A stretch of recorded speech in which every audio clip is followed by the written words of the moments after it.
नमस्कार, आप देख रही हैं पायनियर हरियाणा और मैं हूं आपके साथ कृष्णा सिंह। उम्मीदों की लहर के बीच वित्त मंत्री निर्मला सीतारमण ने अपना चौथा बजट पेश किया है। इस दौरान उन्होंने कहा, यह बजट विकास को प्रोत्साहन देता है। उन्होंने कहा, 2014 से हमारी सरकार गरीबी और हाशिए पर रह रहे लोगों को सशक्त बनाने में जुटी है।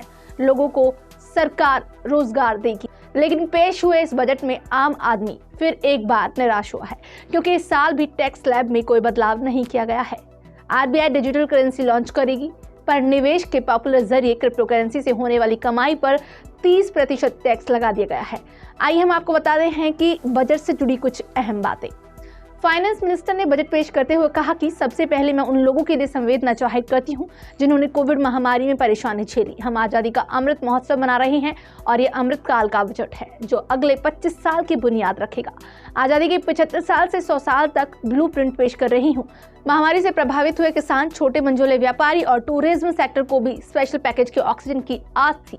युवाओं को रोजगार का सपोर्ट चाहिए और इंडस्ट्री को लोन, टैक्स जैसी प्रोसेस में रिलैक्सेशन का भी चाहत थी। आज पेश किए गए बजट में डिजिटल भारत की ओर से एक कदम और बढ़ते हुए ये साफ किया गया कि इस साल देश में डिजिटल करेंसी को लॉन्च किया जाएगा। ब्लॉकचेन और अन्य टेक्नोलॉजी का इस्तेमाल करते हुए इसी साल आरबीआई डिजिटल रुपया जारी करेगी।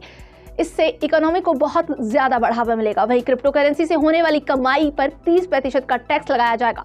वित्त मंत्री ने कहा कि वर्चुअल डिजिटल असेट्स के टैक्सेशन में बदलाव किया गया है। ऐसी किसी भी प्रॉपर्टी के ट्रांसफर पर 30% टैक्स लगेगा, कोई छूट नहीं मिलेगी। वहीं कॉर्पोरेट टैक्स को 18% से घटाकर 15% कर दिया गया है। निवेश के लिए 7.55 लाख करोड़ पूंजी निवेश से रोजगार बढ़ाने में उद्योगों और एमएसएमई दोनों से मदद मिलती है।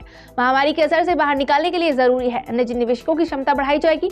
इसके लिए केंद्रीय बजट में 5.54 लाख करोड़ से बढ़ाकर 7.55 लाख करोड़ रुपए का प्रावधान किया गया है। वहीं क्लाइमेट चेंज से निपटने के लिए सॉवरेन ग्रीन बॉन्ड्स जारी किए जाएंगे। इससे मिलने वाली रकम को ऐसे प्रोजेक्ट्स में लगाया जाएगा जो कार्बन उत्सर्जन में कमी लाने में मददगार होंगे। सेमीकंडक्टर निर्माण के लिए इंडस्ट्री डेवलप की जाएगी। इससे निर्यात को भी बढ़ावा मिलेगा। एनिमेशन, विजुअल इफेक्ट, गेमिंग और कॉमिक्स यानी एवीजीसी सेक्टर में रोजगार की असीम संभावनाएं हैं। ऐसे में एवीजीसी प्रमोशंस टास्क फोर्स इससे सभी जुड़े स्टॉक होल्डर्स के साथ बातचीत करेगी, ऐसे रास्ते तलाशेगी जिससे हमारी घरेलू क्षमता के जरिए हम अपने बाजार और ग्लोबल मार्केट की जरूरत पूरी कर सके। वहीं आम बजट यानी कि आम जनता का बजट आज पेश हुआ, जिसमें रोजगार और गरीबों के लिए ऐलान हुआ। पीएम गति शक्ति मास्टर प्लान के तहत एक्सप्रेसवे बनेंगे। नेशनल हाईवे नेटवर्क 25,000 किलोमीटर तक बढ़ाया जाएगा। इस मिशन के लिए 20,000 करोड़ रुपए का प्रावधान किया गया है। हमारी कोशिश 60 लाख नए रोजगार का सृजन करने की होगी। वहीं गरीबों के लिए 80 लाख घर बनाए जाएंगे। 48,000 करोड़ रुपए इसका बजट है। 2022-23 में ई पासपोर्ट जारी किए जाएंगे जिनमें चिप लगी होगी। विदेश जाने वालों को सहूलियत होगी। डाकघरों में भी अब एटीएम मिलेंगे। एमएसएमई को 6,000 करोड़ रुपए दिए जाने की घोषणा की गई है। एमएसएमई को मजबूत करने के लिए नई योजनाएं शुरू होंगी। 5 साल में 6,000 करोड़ रुपए दिए जाएंगे। उदय ई श्रम, एनसीएस और असीम पोर्टल आपस में जुड़ेंगे। इससे इनकी नई संभावनाएं और ज्यादा बढ़ेंगी। अब ये लाइव ऑर्गेनिक डेटाबेस के साथ काम करने वाले प्लेटफॉर्म होंगे। इनसे क्रेडिट सुविधाएं मिलेंगी और एंटरप्रेन्योरशिप के लिए संभावनाएं बनेगी। वहीं पीएम ई विद्या प्रोग्राम का दायरा भी बढ़ाया है। महामारी के दौरान स्कूल बंद रहने से गाँव के बच्चों को 2 साल शिक्षा से वंचित रहना पड़ा।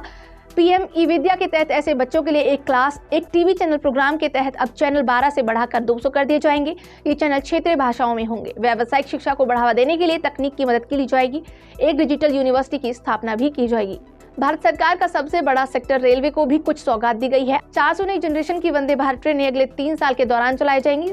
100 प्रधानमंत्री गति शक्ति कार्गो टर्मिनल भी इस दौरान डेवलप किए जाएंगे। मेट्रो सिस्टम को डेवलप करने के लिए इनोवेटिव रास्ते अपनाए जाएंगे।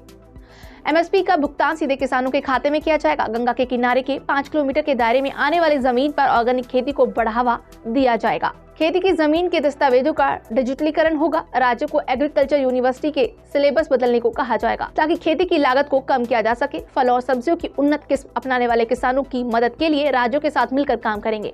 किसानों को डिजिटल सर्विस मिलेगी जिसमें दस्तावेज, खाद, बीज, दवाई संबंधित सेवाएं शामिल है। तो ये थी आज के बजट से जुड़ी कुछ अहम बातें। और भी बजट से जुड़ी सारी जानकारी हम आपको ऐसे ही देते रहेंगे। जुड़े रहिए पायनियर हरियाणा के साथ।